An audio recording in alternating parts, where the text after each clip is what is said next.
At 23, Bella Rockwell was a spirited young woman brimming with energy and an unshakable dream of becoming a teacher someday. Hailing from a quiet rural town in Kentucky, she had recently moved to Los Angeles to care for her Aunt Carmen, who had fallen ill. Known for her quick wit and endless chatter, Bella's lively personality always stood out wherever she went. Her aunt's neighbor, however, was a stark contrast to her. Dr. Raphael Parker, known to a few by the odd nickname Doc Pax, was a single, aloof physician in his early 30s, with a permanent scowl and a body sculpted by early morning workouts in the yard. Each time he exercised shirtless, Bella couldn't help but stare in amazement through the garden fence separating their homes. "Dear Lord," she thought to herself one morning, her jaw practically dropping, "this must be the most breathtaking view I've ever seen, and it's not even sunrise yet." She cleared her throat dramatically to catch his attention as he polished his sleek black car, but he didn't flinch, so she coughed again, louder this time. Finally, he turned and glanced her way. "You might want to get that checked out," he said flatly. "That cough sounds nasty, and next time, cover your mouth. You don't want to get anyone else sick." Bella blinked, stunned not only by his looks, clean-cut jawline, golden brown skin, piercing dark eyes framed by long lashes, but also by how briskly he spoke. She found herself gawking at his toned chest and well-defined, though not bulky, arms. "Are you checking me out?" he asked without blinking. "What? No, I mean, who would even want to do that? You don't even have abs," she stammered, unable to peel her eyes from sawed abs. "Anyway," he said, brushing it off. "What do you want?" "Oh, sorry, sir, mister," she fumbled, forgetting his name.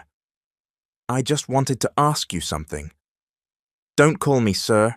I'm not that old," he snapped. Bella awkwardly apologized and handed him a folded note with an address and a photo of a woman. "Why do you have a picture of Aunt Carmen?" he asked, surprised. "You know her? Oh, thank goodness. I'm her niece. I came from Kentucky. I heard she was sick and came to take care of her." "Oh, so you're the niece she talks about. Huh, you don't look like her." "Why would I?" Bella laughed. "We're not twins." He pointed to a 2-story cream and red house next door with wide windows and an ornate iron gate. "She lives there. Now, if you're done, I've got things to do." Bella tried to thank him, calling out, "Thanks, handsome," but he was already walking away. With a dramatic sigh, she rang Aunt Carmen's doorbell. A few minutes later, the front door opened, and a woman slowly made her way to the gate. "Belinda, my most beautiful niece," Aunt Carmen exclaimed as she opened the gate and wrapped her arms around her. At 50 years old, Carmen looked far younger than her age. She was Bella's mother's only sister, living alone in the city. She never married or had children, and with her declining health, Bella had felt compelled to come take care of her. Bella Roque, now known simply as Belle, was a vivacious country girl. With long, wavy hair, naturally glowing dark skin, and a face that lit up with energy, she was every bit the small-town sweetheart. Her parents worked as caretakers on one of Aunt Carmen's many farms back in Kentucky. Bella had 2 older brothers, Bornock, a seaman who had just boarded a ship last month, and Berting, a cockfighting enthusiast with a family of his own. "You've grown up so much, Belinda," Carmen said teasingly. "Last time I saw you, you were still peeing your pants." "Geez, Auntie, you had to remind me of that?" Bella grimaced, then broke into a wide smile. "I'm just so happy to see you again." "You should have told me you were coming. I'm impressed you found your way here." "As soon as Mom told me you were sick, I offered to come. I'm going to be your nurse. I won't go back home until I'm sure you're okay." "Your mom is such a worrywart. I told her not to stress over me." But you've done so much for us, Auntie. Let me return the favor. Now, will you invite me in and offer me a drink or what? I'm dying of thirst. You know how expensive bottled water is around here?" Carmen burst into laughter and ushered her inside, leaning slightly on Bella for support as they made their way in. "Wow, Auntie, your place is gorgeous. You're living like a queen here. Look at all these paintings. Pick one and it's yours," Carmen said, waving a hand toward the wall. "I'll hang it in my room back home. But seriously, Auntie, I'd rather you stay alive than leave me all this stuff." "I mean it, Bella," Carmen replied, suddenly serious. "I have no one else, no husband, no children. It's all going to you and your brothers." As they snacked and watched TV together, Bella's thoughts drifted to the brooding neighbor next door. "Auntie, your neighbor is hot." "Which neighbor?" "The abs guy, the one with the kissable lips and the arms that just scream, 'Hold me.'" Carmen laughed out loud. "You must be talking about Doctor. Raphael, everyone calls him Pax. He checks on me sometimes. He's a doctor." "A doctor? Wow, what kind of nickname is Pax, though?" Bella chuckled. "Sounds like a cartoon character." "You like him?" "What? No, I mean he's gorgeous, sure, but he's also mean. And with a face like that, I'm sure he's taken." "Actually, he's single. No girlfriend, no love interest. His sister and I talk about it all the time. He's too focused on work." "I don't care whether he's single or not," Bella said, shaking her head. "Just saying." "Well, in case you do start caring, you're both single, just saying." Their playful banter was cut short by the doorbell. "You expecting anyone?" Bella asked. "Nope, let me check." "I'll get it, Auntie. You sit down and rest," Bella offered, heading to the front gate. At the gate stood a young woman who looked to be around Bella's age. She had short, curly hair, fair skin with rosy cheeks, and wore a yellow denim skirt with a white cropped top that had a big Mickey Mouse print in the center. "Is Aunt Carmen home?" the girl asked curiously. "Yeah, she's inside," Bella replied, extending a hand. "I'm Belinda, but you can call me Belle. I'm Aunt Carmen's niece." "Wow, nice to meet you, Belle. She talks about you all the time. Always so proud of you. I'm Rose, by the way. I live right next door." Bella's eyes widened. "Wait, are you related to the hot doctor?" "Kuya Pax? Yeah, he's my brother. You met him already?" "Yeah, earlier. He was kinda rude, though." Rose laughed. "That's my brother for you. No wonder he's still single. He scares off every pretty girl, including the new ones in town. Don't take it personally. He eats bitter melon like candy. He's bitter all the time, but he's actually a good guy." Bella smiled politely. "I came over to drop this off for Aunt Carmen," Rose said, handing her a paper bag. "What's this?" Bella asked, peeking inside. "Medicine and vitamins for her. Kuya Pax had to leave for work, so he asked me to bring them over. Please remind her to take them on time." "Thanks, Rose." "No problem. Aunt Carmen's like family to us. We just want to make sure she's okay." Bella felt a warm sense of relief. She wasn't the only one looking after her aunt. That evening, after dinner, she stepped outside to call her mother. "Mum, make sure Dad doesn't skip his meds, okay? Keep reminding him, and you get some rest too." "Don't worry about us, Belle. We're fine here with your brother Berting. You take care of yourself over there. You've got a lot on your plate." "I will, Mom. I love you so much." "We love you too, Bella." She exhaled deeply and slipped her phone back into her pocket. As she turned to head inside, a familiar car pulled up next door. She watched as Pax stepped out. "Hi, Doc. Good evening," she greeted cheerfully, waving. He glanced at her briefly, but walked straight into his house without saying a word. "So grumpy, even at night," she muttered, closing their gate behind her. The next morning, Bella woke up early out of habit. She was used to starting her day at 5 a.m. She cooked breakfast and brought a tray up to Aunt Carmen's room. "Auntie, I brought your food up," she said gently. "Thanks, Belinda. It's a good thing you did. My knees and legs are acting up again." Bella helped her sit up. "Eat a lot, Auntie, then take your meds after, and finish the soup. I made it with love." "I will, Belinda. I'll eat everything, even the bowl, if I have to," Carmen joked. Bella burst out laughing. After Carmen finished eating, Bella washed the dishes and went outside to sweep. As she searched for the broom, she heard music playing from next door. The beat made her start to dance a little. It was one of her favorite songs for Zumba. The fence separating their house from Dr. Pax's wasn't high, so she had a clear view of him working out in the garden. So that's how he stays in shape, she thought. Definitely a doctor. He takes care of his body and health. I wish he'd take care of me too. Just kidding. She peeked through the fence, entertained and amused as she watched him do push-ups, sweat glistening on his skin. "Does he need someone to wipe that sweat off?" she mused. "I volunteer." Suddenly, Pax turned and looked in her direction. Shocked, Bella lost her balance and landed on the ground. Pax walked over to the fence. "Miss, are you spying on me?" "What? No, definitely not," Bella said, flustered, as if she'd been caught committing a crime. She stood up and brushed the dirt off her skirt. "Good morning, Doc," she said, pretending everything was fine. "There's nothing good about my morning, miss.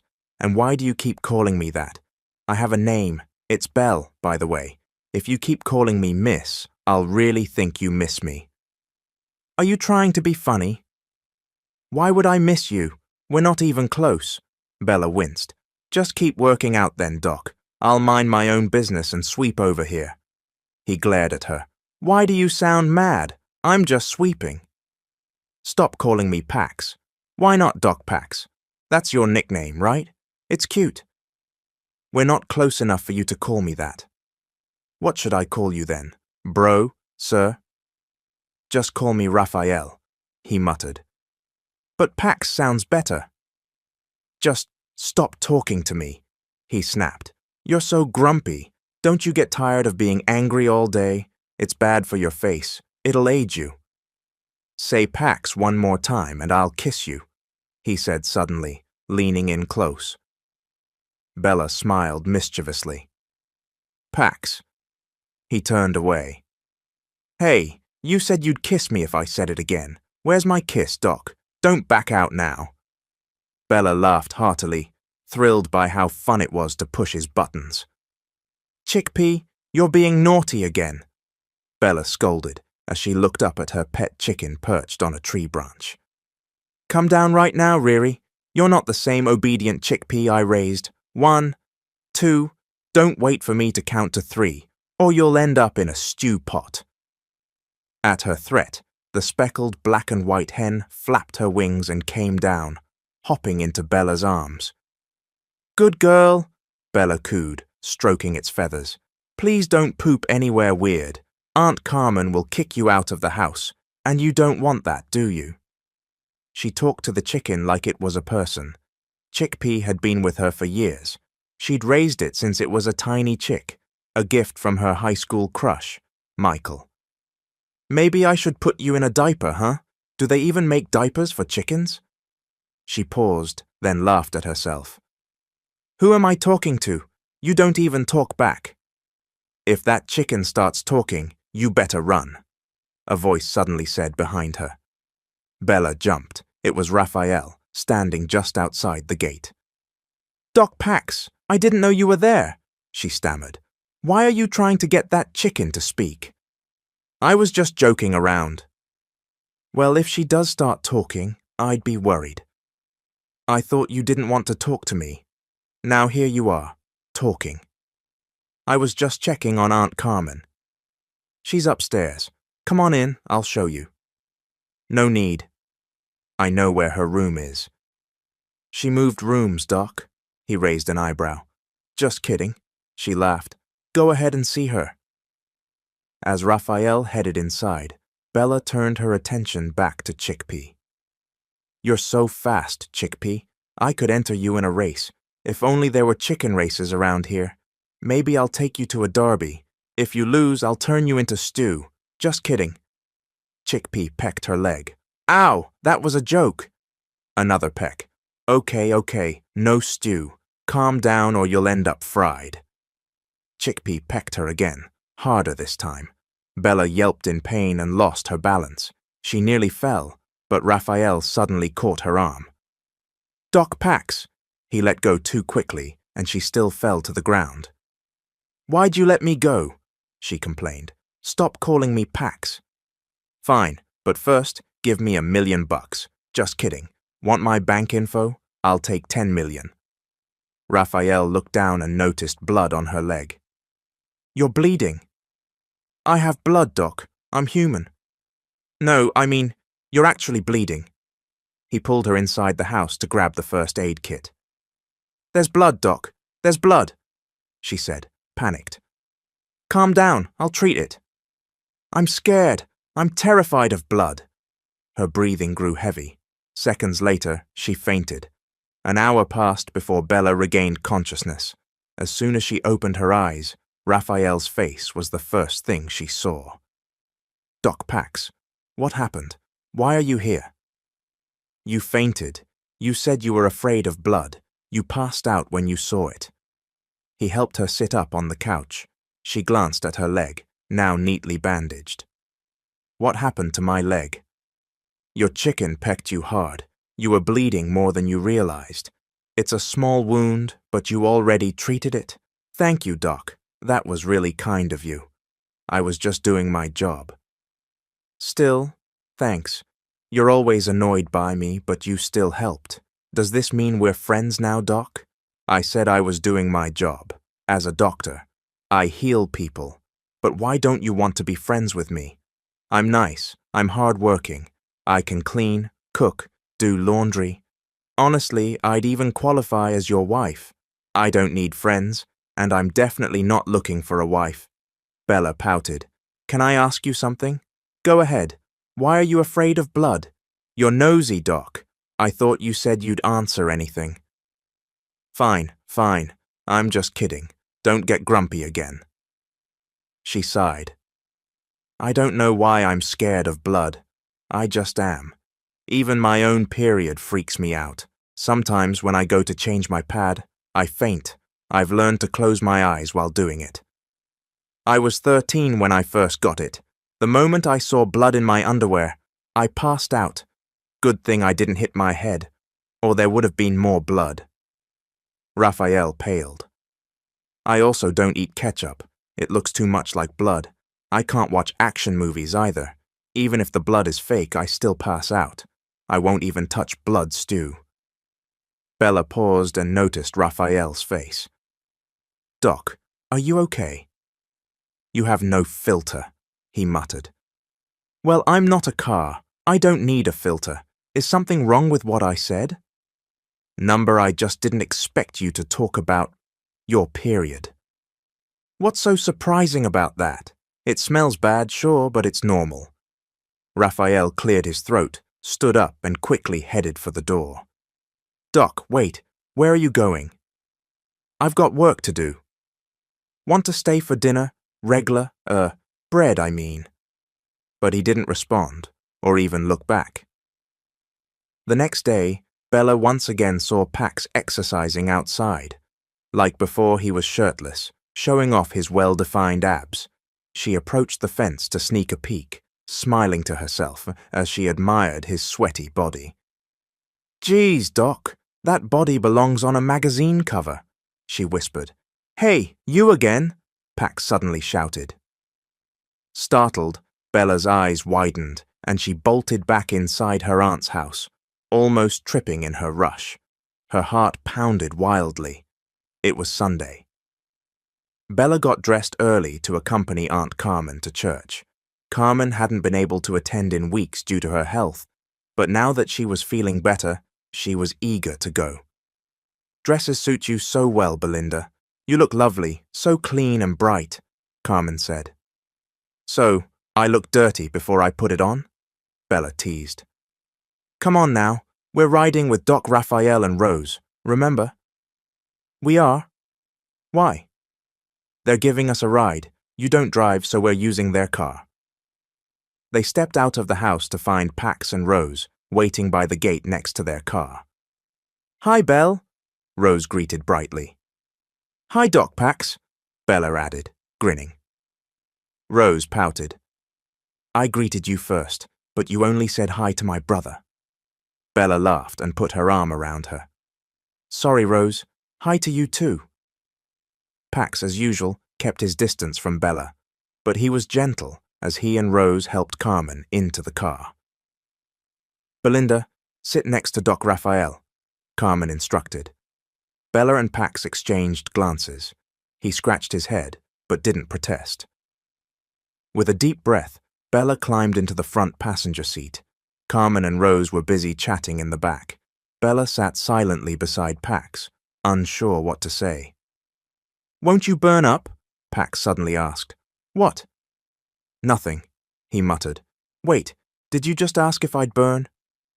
I didn't say anything, he replied.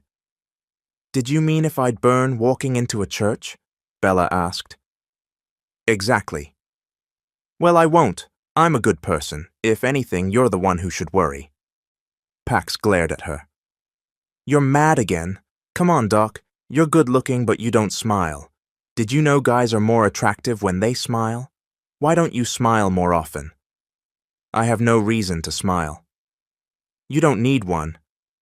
If I smile without a reason, I'll look crazy. Bella laughed. Kuya Pax used to smile a lot, you know. Rose chimed in.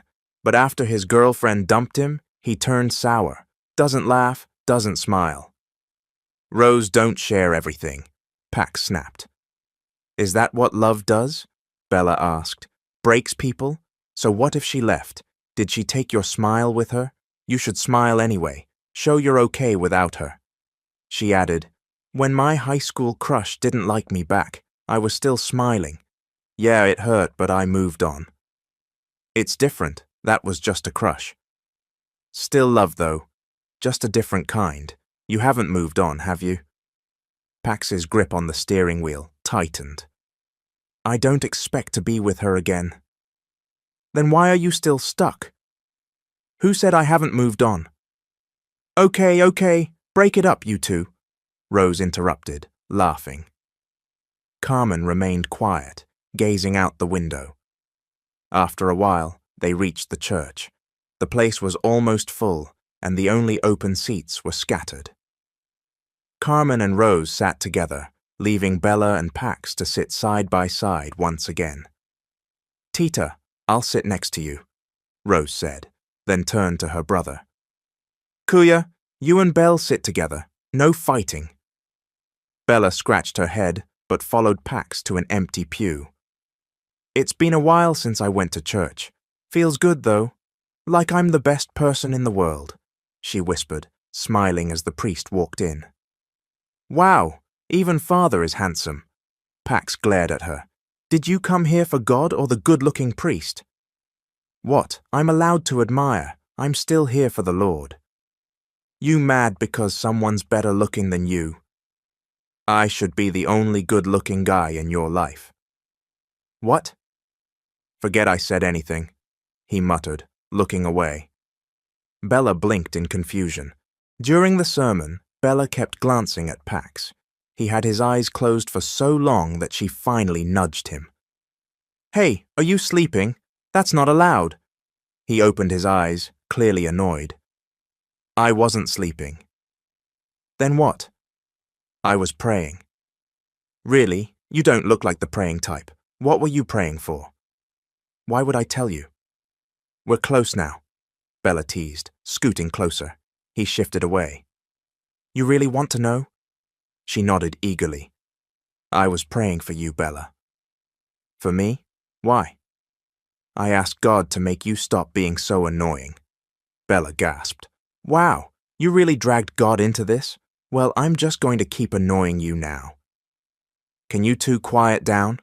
An older woman scolded from the next row. If you want to flirt, take it outside. Embarrassed, Bella flashed a peace sign. Pax immediately apologized. Sorry, Mom, she just talks too much. Probably born from a chicken's butt. Bella narrowed her eyes. As soon as the mass ended, they left quickly so Carmen could rest her aching knees. As the days passed, Bella and Rose became close friends. They got along on almost everything and shared many of the same interests.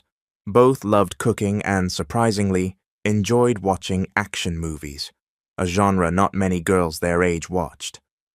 Jackie Chan is amazing, right? And still handsome. If he proposed to me today, I'd marry him. No questions asked, Rose said, and they both burst into laughter. Bella often hung out at their house whenever Aunt Carmen was napping or resting. One afternoon, they were sitting on the carpeted living room floor with nearly empty snack bowls around them. Bella glanced around. Where's Doc? She asked. He's on duty today, Rose replied, checking her watch. He should be home soon. A few moments later, the front door opened. Hey, how was... Rose started, but quickly grabbed Raphael's things to put in his room. Bella was left sitting in the living room with him. She slowly ate her popcorn, barely daring to look his way. She knew the moment she did, she'd get another one of his deadly stares. Why are you here again? Raphael asked as he entered the room. Bella forced a smile. Hi, Doc Pax. How many times do I have to tell you not to call me that? We're not friends. You're grumpy again. You must be hungry. Want a cookie? Rose and I made some earlier. I don't like sweets. Well, Belle told me you drink straight-up sugar from the jar at night. She said what? Just kidding. Bella laughed. Want juice, Doc? It's sweet. I said I don't like sweets. Then let's water it down so it's not sweet. You joke too much. You can leave now. The gate's open. He flopped onto the couch and turned on the TV. Doc, can I ask something? No. Why did you become a doctor? Because I wanted to. That's such a serious answer. It's also true. Bella frowned. Ever since I was a kid, I wanted to be a doctor. Rose and I lost our parents when we were very young. I couldn't do anything to save them. I promised myself I'd save as many lives as I could, so other kids wouldn't have to grow up without parents, and parents wouldn't have to lose their kids. Do you have a tissue, Doc? Why? Because I'm about to cry. You're so dramatic. One day, while cleaning Aunt Carmen's room, Bella found a photo frame. It was a picture of Aunt Carmen in her youth, with a young man beside her. She walked to the balcony where Carmen was sunbathing. Auntie, who's this? Bella asked, handing her the photo. Carmen gently stroked the picture. I found it in your cabinet, Bella explained. Who's this guy? He's really handsome, and you were so beautiful when you were younger. Tears welled in Carmen's eyes, and Bella scrambled to grab tissues.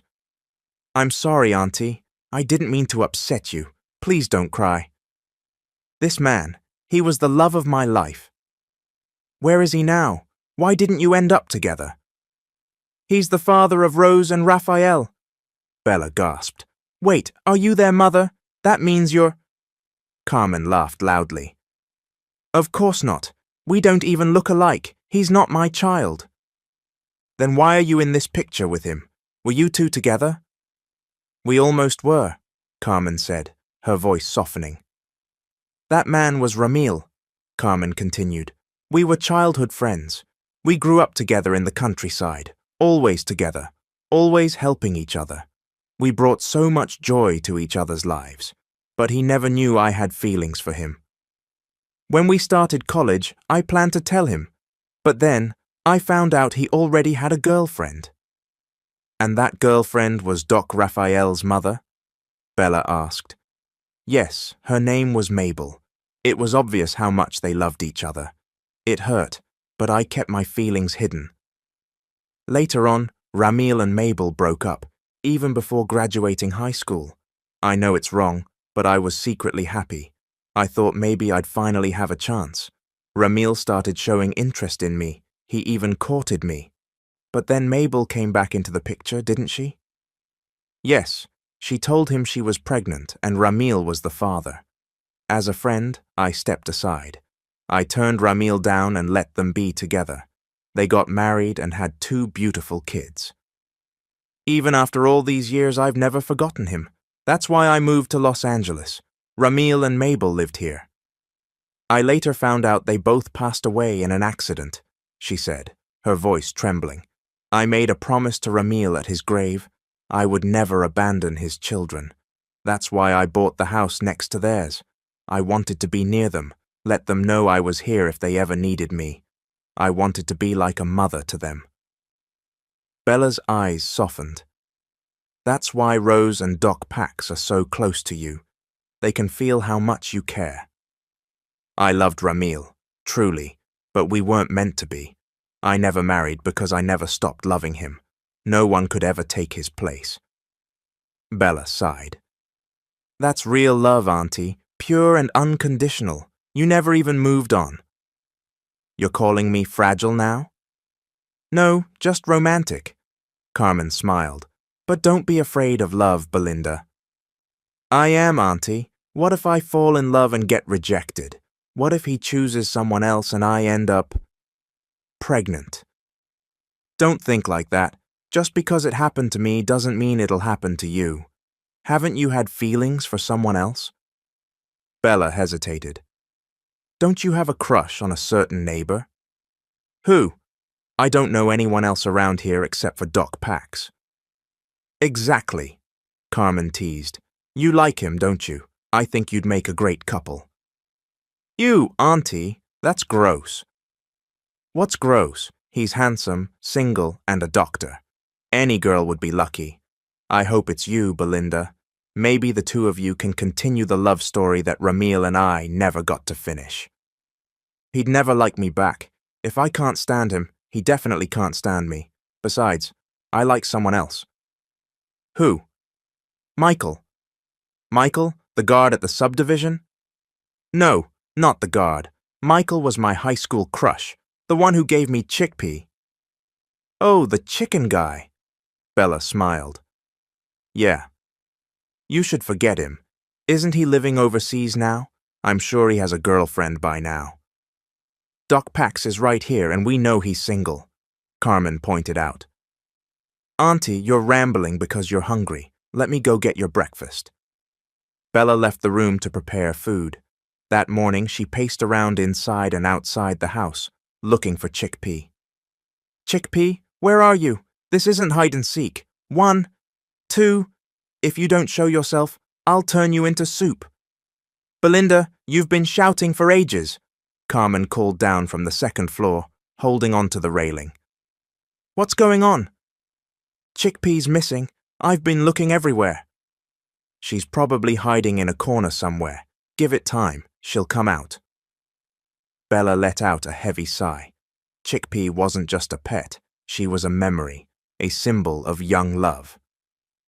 Given to her by Michael during a high school Christmas party, Chickpea had never been treated as a farm animal, only as family. Just as Bella was about to re-enter the house, she heard a chicken clucking from next door.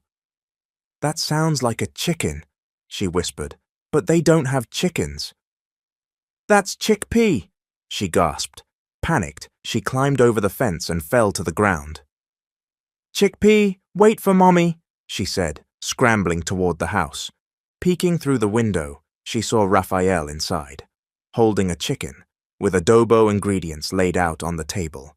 What is he doing? Is he going to cook my chicken? Fuming, Bella burst through the door, ran straight to Raphael, and, without a second thought, punched him square in the face. The force made him stumble, wide-eyed with shock, unable to react.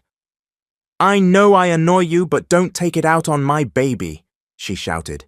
You had no right to turn my Chickpea into stew. She was a gift from my high school crush. She's special to me, and you butchered her like she was nothing. You're heartless. Bella collapsed to the floor, weeping. My poor Chickpea. You monster! Just then, Rose entered and stared at the chaotic scene. Bella on the ground sobbing, Raphael stunned with a darkening bruise around his eye. "What's going on in here?" she cried. "Why are you both on the floor? Why does my brother have a black eye?" Bella froze, her gaze locked on the chicken in Rose's arms. "Chickpea!" she gasped dramatically. She sprang up and cradled the chicken. "You're alive! Thank goodness!" "I found her on the balcony earlier," Rose said. "I didn't know how she got there, but Kuya and I fed her. I was just about to bring her back to you." She looked between her brother and Bella. "What happened? Why does Kuya have a black eye? That wasn't there before." The smile disappeared from Bella's face. She turned slowly to Raphael, her stomach sinking at the sight of his bruised face and messy hair.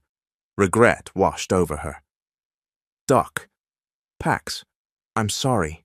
"Get out," Raphael said coldly. "Please, I didn't mean to." "Rose, walk her out. I don't want to see her right now, or ever again." "Doc, please," Bella pleaded. "Leave and don't come back." "Belle, come on," Rose said gently, guiding her toward the gate. "Let him calm down. You can apologize again later." "Rose, I swear, I just lost it. I thought he was hurting Chickpea." "I get it, I really do," Rose said. "I'm a pet lover too. If someone hurt my dog, I'd lose it. But try to understand Kuya. What you did really hurt him." Bella walked home with her shoulders slumped, head bowed so low she almost ran into the gate. "At least you found your chicken," Carmen said softly when she saw her. Bella didn't respond. She sat down beside her aunt, silent. "What happened? You look like the sky fell on you," Carmen asked. Bella recounted everything, sneaking into Raphael's house, the punch, the misunderstanding. Carmen gasped. "You punched Dr. Raphael? Belinda! I thought he was hurting Chickpea. You didn't even check first? You could have been arrested." I know, Bella whispered. "If I have to beg on my knees, kiss his feet, I'll do anything for forgiveness. I've known Raphael a long time. He may be grumpy, but he forgives. Just give him time." It was already 11 p.m., but Bella still couldn't sleep. She got out of bed and stepped onto the balcony to get some air and clear her mind. At the same moment, Raphael walked onto his own balcony. His and Bella's were directly across from each other. Their eyes met. Bella rubbed the back of her neck, her throat tightening with words she didn't know how to say. She opened her mouth, then closed it again, watching him as he turned, ready to go back inside. "Doc Pax," she called out. Raphael paused, but he didn't look at her. "I'm really sorry," Bella said, her voice cracking. "What I did was wrong. If I could go back and change it, I would. I'm not a violent person. I just got carried away." She swallowed hard as her eyes settled on the dark bruise under his eye, more visible now than earlier. It made him look like a panda. "Doc, I'm so sorry." "I don't want to talk to you," he said flatly. Bella clamped her lips shut and leaned against the railing, staring up at the starless sky. The heavens looked heavy and dark, just like her heart. She exhaled shakily. "It's so empty tonight, like the sky's mourning with me." She whispered, "Lord, I'm really sorry for what I did. Sorry for hurting someone, especially someone I—" Her voice trailed off. She wasn't used to Raphael ignoring her. She was used to his grumpiness, yes, but not his absence, not this silence, and it hurt in a way she didn't understand. The next morning, over breakfast, Bella turned to her aunt. "Aunt Carmen, do you know what Doc Pax's favorite food is?" Carmen almost spat out her coffee. "What kind of question is that, Belinda?" I want to make it up to him," Bella said. "A peace offering. He loves spaghetti, but not with hot dogs, and definitely not cold. He likes it freshly cooked, piping hot. He eats it with rice." "Spaghetti? With rice?" Bella raised an eyebrow. "That's weird. It's his favorite." Bella immediately went to the kitchen and began preparing ingredients. She washed her hands, rolled up her sleeves, and started cooking. After a few minutes, Carmen peeked in. "How's your spaghetti coming?" "I'm not sure if it's any good. Can you taste it and tell me if I did okay?" Carmen nodded and took a bite. Bella watched her nervously. "Well?" Suddenly, Carmen clapped her hands in delight. "It's delicious, Belinda. Perfectly seasoned. Honestly, it might be better than mine." With a big smile, Bella packed the spaghetti into a container and headed to Raphael's house. She rang the doorbell. The gate opened, and there he was, frowning. "What are you doing here?" "I brought you something," Bella said, holding out the container. "Spaghetti. I asked Aunt Carmen what your favorite food was. I made it myself." Raphael stared at the container. "Is this a bribe?" "It's an apology. Please, can we be okay again?" "I don't like spaghetti anymore," he said, "especially not if it's made by you." Bella's smile faltered. "Okay, then tell me what you like now. I'll cook that instead." "Just stay away from me, Belle. I don't want to talk to you." She nodded slowly. "I understand. I won't bother you anymore." She turned to leave, but suddenly Raphael grabbed the container out of her hands. Bella's eyes widened. "Wait, what? I thought you didn't want it." "It'd be a waste not to eat it," he muttered. "And besides, you said it was for me, right?" A big smile broke across her face. She gave him a thumbs up. "Yes, Doc, that's for you." "I'm accepting this, but it doesn't mean we're good yet." Bella pouted slightly, holding back a grin. She opened her mouth to say something more, but Raphael had already turned and walked back inside. Bella didn't stop trying. 2 days later, she cooked another dish and brought lunch to the hospital where Raphael worked. She approached the nurse's station with a hopeful smile. "Hi, is Raphael in?" "What's the patient's last name, ma'am?" the nurse asked. "Oh, he's not a patient. He's a doctor here. Dr. Raphael." "Oh, right, he's in. He just finished a meeting with the hospital director." The nurse smiled. "By the way, why are you looking for my boyfriend?" Bella blinked. "Boyfriend? Wait, what?" "I said, he's my boyfriend. Why?" "But I thought he was single." "Well, not anymore." Bella glanced around and spotted Raphael exiting the elevator. He was heading her way until he saw her. He quickly turned and walked in the opposite direction. "Doc Pax, wait!" Bella called out, hurrying after him. The nurse had disappeared. Raphael stopped walking and turned to face her, his expression unreadable. "What are you doing here?" he asked. "Are you going to cause a scene again?" I just brought you lunch. Rose mentioned you didn't bring anything today, so I cooked. A peace offering. Again." She glanced at the spot where she had accidentally punched him days before. The bruise was gone now. "At least your eye's better," she said. "Want to give me another one?" Raphael asked dryly. "Please take the lunch," Bella said, holding out the box.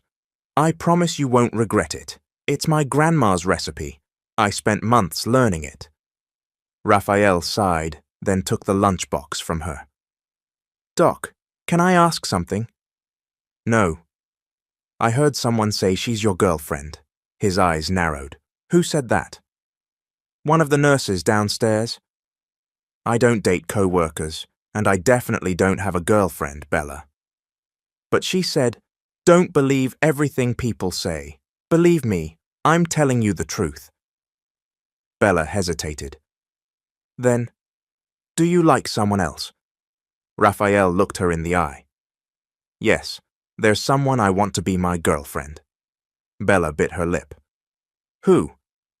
"That's none of your business." She spotted the nurse from earlier across the room. "Doc, it was her. That nurse. She's the one who said it." "I don't even know her name." "I'm just glad you're single." "I have to go. I've got a patient to check on." "Okay, Doc. Do your best." Bella said, waving. As she turned to leave, thunder rumbled and rain began to pour. She covered her ears at the loud clap of lightning. She hadn't brought an umbrella. The sky had been clear earlier, and she hadn't expected the sudden downpour. Ugh, just my luck, and the bus stop so far away. She stared at the rain. I was a Girl Scout once. Guess I wasn't always prepared. She looked up at the sky and took a deep breath. Whatever, here goes nothing. 1, 2, 3. She bolted into the rain, sprinting toward the station, soaked within seconds, but determined to get home. By the time Bella got home, she was completely drenched. Her teeth were chattering, her clothes clung to her skin, and her head was spinning slightly. "Aunt Carmen!" she called out as she stepped inside, shivering. Carmen rushed to meet her, alarmed. "What happened to you, Belinda? You're soaking wet." "It rained. Really hard. I didn't bring an umbrella." "You're going to catch a cold. Come on, get changed. I'll make you some hot tea." Bella nodded, too cold to speak. She headed upstairs, changed into dry clothes, and curled up on the couch with a blanket. Carmen brought her a steaming cup of ginger tea. "Thanks, Auntie," Bella murmured, her voice raspy. "Rest, okay? I'll keep an eye on you." Bella tried to nap, but her body ached and her forehead burned. By late evening, Carmen checked her temperature. "You've got a fever," she said. "Let me call Raphael. He needs to check on you." "No, Auntie, please," Bella croaked. "Don't bother him." "But he's a doctor." "He's mad at me." "I'll still call him." Not long after, the doorbell rang. Raphael stood outside with a medical bag in hand. Carmen let him in. "She's in the living room," Carmen said. "She refuses to go to bed." Raphael knelt beside the couch. Bella opened her eyes slowly. "Doc Pax," she whispered. "Yeah, it's me." "I'm sorry." "Stop apologizing," he said softly. "You're sick. Let me check your fever." He placed a cool hand on her forehead and frowned. "You're burning up." He took her temperature and blood pressure, then helped her sit up slightly to take medicine. "Drink this." Bella obeyed, swallowing the bitter syrup. "Doc, I'm really sorry. I didn't mean to get sick." "No one means to get sick," he said. "Thank you for coming." "You always cause trouble," he murmured, "but you still came." He didn't respond. He helped her lie back down and covered her with the blanket. "Get some rest. I'll be back tomorrow to check on you." "You're not mad at me anymore?" she asked sleepily. "I was never really mad, just annoyed." "You're always annoyed," she mumbled. He stood up and looked down at her flushed face. "Sleep, Belle." She closed her eyes, a small smile on her lips. "I think I dreamed of you," she whispered. The next morning, Bella woke up feeling much better. The fever had broken, though her throat still felt a little sore. She slowly sat up and looked around. Aunt Carmen was nowhere in sight. She got to her feet, wrapped in a thick blanket, and made her way to the kitchen. There she found Raphael sitting at the table, sipping coffee. Her eyes widened. "Doc Pax, you're here?" "You shouldn't be up," he said, without looking at her. "You need rest." "I feel better now. Promise." He glanced at her briefly, then returned his gaze to the mug in his hands. "I made coffee," he said. "I can see that," Bella replied, her voice a bit hoarse. "Is that for me?" "I made enough for two." She smiled faintly and sat across from him, the blanket still wrapped tightly around her shoulders. "Thanks for last night. I didn't know you were so gentle with sick people." "I'm not. You were with me. You were too weak to argue." They sat in silence for a moment before Bella spoke again. "I really thought you hated me." "I don't." "Really?" "You're annoying, loud, you talk too much, but I don't hate you." Bella grinned. "Oh, Doc Pax, that was the sweetest insult I've ever heard." Raphael sighed. I like you, Bella said suddenly. His head snapped up. What? I like you. There, I said it. I know I'm not your type. I'm not a nurse or a doctor. I don't even have a job here yet. But I like you, and I'm not saying that to pressure you. I just wanted you to know. Raphael stared at her, stunned into silence. I've never met anyone like you, she continued. You're grumpy, yes, but you care. You show up when people need you. Even when I punched you, you still helped me. That says a lot. Still, he said nothing. Bella stood up. I'm going to shower. Thanks for the coffee, Doc Pax. As she walked away, Raphael's voice finally broke the silence. Belle. She turned around slowly.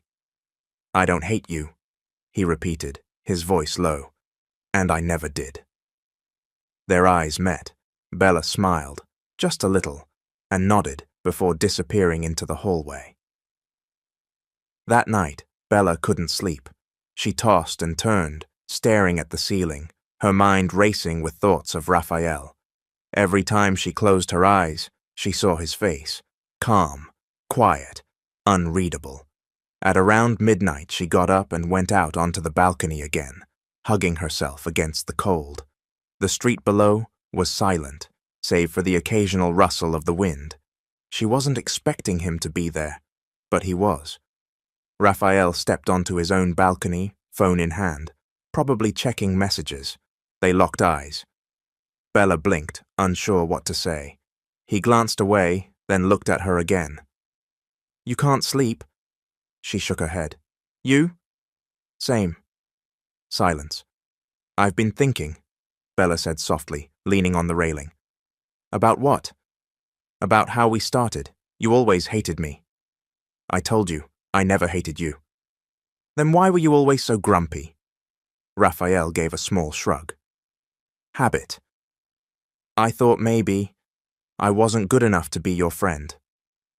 That's not true. Bella looked down at the street. I'm not from here. I'm just a country girl trying to help my aunt. I didn't come here to fall in love. She looked up again, meeting his gaze. But maybe I did. Raphael didn't respond. Bella sighed, embarrassed. Sorry, I shouldn't have said that. You always say what you feel. I know, I talk too much. It's honest. I'm just not used to it. Bella smiled faintly.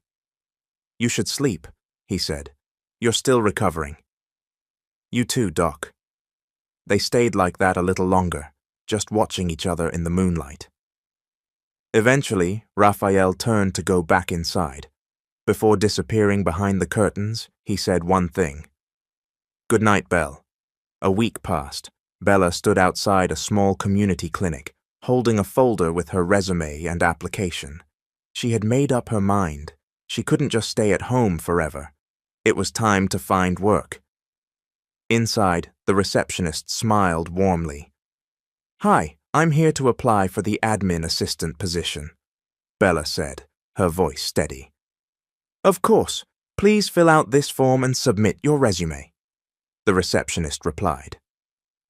Bella did so quickly, handing over the documents with both hands. I'll make sure the clinic director gets these.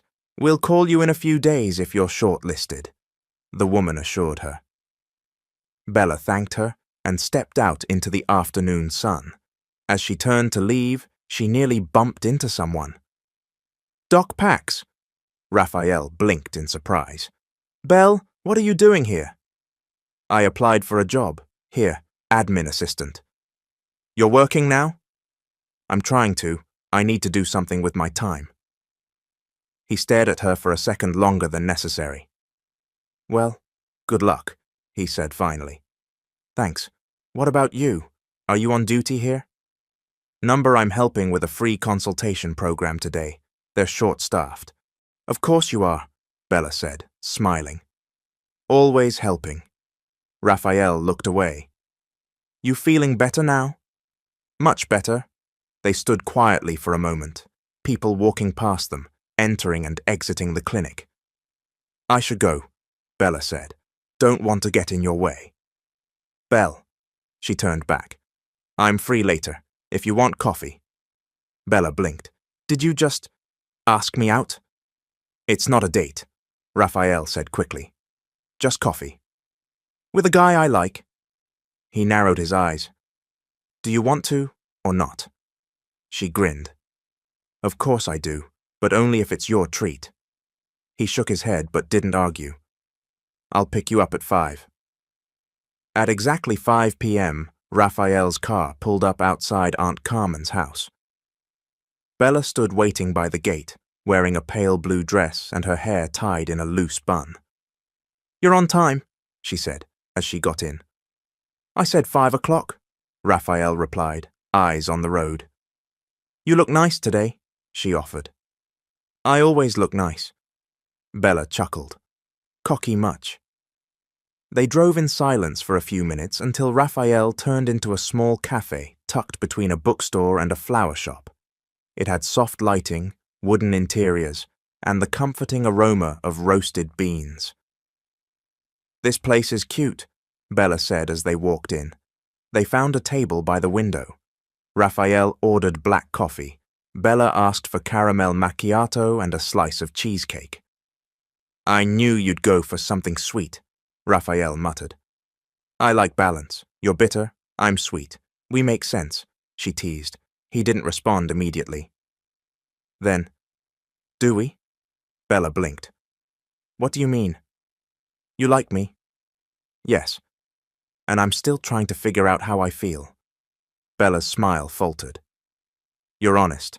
I appreciate that, she said, tracing her finger along the rim of her mug. I don't want to hurt you, Belle. You won't, just don't lead me on. I've never met anyone like you, he said. You don't pretend, you don't hold back. It's refreshing and overwhelming. She laughed softly. I get that a lot. I've built walls, Raphael continued. After everything with my ex, I told myself I'd never let anyone in again.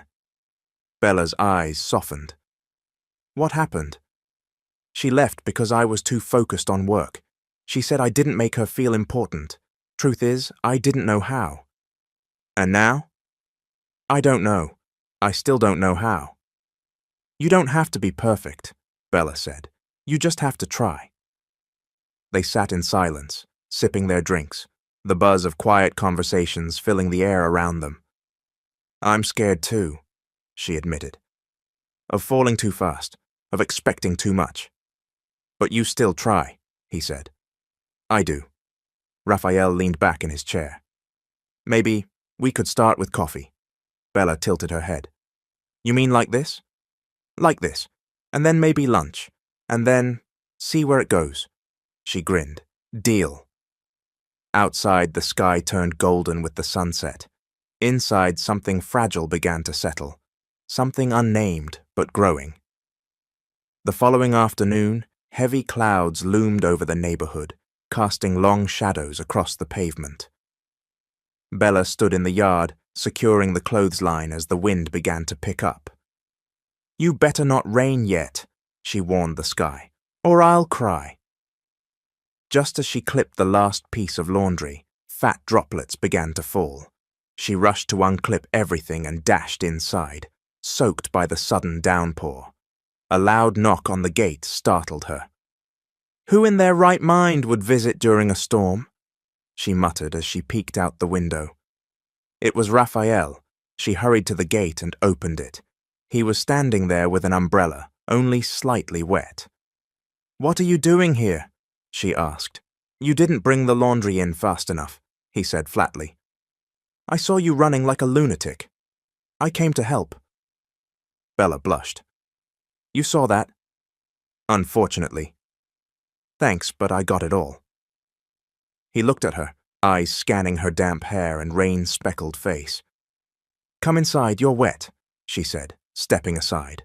Raphael hesitated, then followed her in. Carmen was asleep upstairs, the house quiet except for the tapping rain on the roof. Bella handed him a towel. You'll catch a cold. I'm fine. You didn't bring your car? It's parked down the street. The road's blocked off for some repairs. She poured him a cup of hot tea, and they sat on the couch, the room dim with the storm-darkened sky. "You didn't have to come here," she said softly. "I wanted to." She looked at him. "Why?" Raphael didn't answer right away. "I'm not good with words," he admitted, "but I don't want to lose whatever this is." Bella's breath caught. "I still don't have all the answers," he continued, "but I'm here, and I'm trying." A tear slipped down her cheek and she quickly wiped it away. "I didn't ask for promises," she whispered. "Just this. Just honesty." Raphael leaned closer. His hand reached up, brushing a strand of wet hair from her face. "Don't cry, Belle." "I'm not crying," she said with a trembling smile. "I'm leaking." He chuckled softly. The storm raged outside, but inside the silence between them was soft, no longer empty, but filled with something new, something real. Days passed with ease after the storm. Bella noticed a quiet shift. Raphael was dropping by more often, sometimes with groceries, sometimes just to check on Carmen. He never stayed long, but his presence lingered even after he left. One morning, Bella stood outside sweeping when Rose came skipping over with a cheeky grin. "So, what's going on between you and my brother?" Bella froze. What do you mean?" Rose tilted her head. "Come on, don't play dumb. He's been smiling more, less grumpy. It's weird. We just talk sometimes." "Uh-huh," Rose teased. "And he just happens to bring groceries when you're running low? Girl, he doesn't even buy me gum." Bella blushed. "It's nothing serious." "But it could be." Bella sighed. "I don't want to expect too much." Rose sobered. "He's not easy, but if he's trying, it means something." That evening, Bella sat with Carmen on the porch, watching the sky turn pink with the setting sun. "Auntie, do you believe people can change?" Bella asked. "People don't change overnight," Carmen replied. "But love can soften even the hardest hearts." Bella looked down at her hands. "I think I'm falling for him." Carmen smiled knowingly. "Then let it happen." "But what if he doesn't catch me?" "Then at least you jumped with your heart wide open." Later that night, Bella received a text. "Raphael, can we talk?" she replied instantly. Bella, "Of course. Where?" Raphael, "Balcony. Now!" She rushed up and stepped onto her balcony. He was already waiting on his. "I've been thinking," he said, voice low across the short gap between them. "About?" "You." Bella's breath hitched. "I thought I was fine alone, that I didn't need anyone, that loving again would be a waste of time, but every time I see you, I feel something shift." Bella gripped the railing. "I'm not asking for forever," she whispered. "Just the truth." Raphael held her gaze. "I like you, Belle. I'm scared as hell, but I like you." Tears welled in her eyes, and this time she didn't hide them. "You have no idea how long I've wanted to hear that." "Come over," he said. "I want to tell you face to face." Bella didn't hesitate. She ran downstairs, through the yard, and into his house. Raphael opened the door just as she arrived. They stood there for a moment, so close now, no balconies, no gates, and then he pulled her into his arms. No more teasing, no more pushing away, just holding on. It had been a week since that rainy night and the confession that followed. Bella now found herself humming as she swept the yard, Chickpea clucking nearby, occasionally darting after a leaf or speck of dirt like she was helping. "Chickpea," Bella said with a grin, "you've been a witness to everything, haven't you? From heartbreak to hope." The chicken blinked at her. "Don't judge me. You nearly ended up as stew, remember?" Just then, Raphael leaned over the fence, arms folded, watching her. "You're talking to that chicken again." "She's smart, smarter than some people I know." "She doesn't even blink when you insult her." "Exactly, that's trust. He smiled slightly. You want to come with me today? Where? I've got a shift at the rural clinic nearby. We're hosting a medical outreach. Thought maybe you'd like to help. Bella's eyes widened. You want me to help? Me? You're good with people, and I'd like you there. She tried to hide her growing smile, but failed. Let me ask Aunt Carmen. Later, at the clinic, Bella moved through the crowd with ease.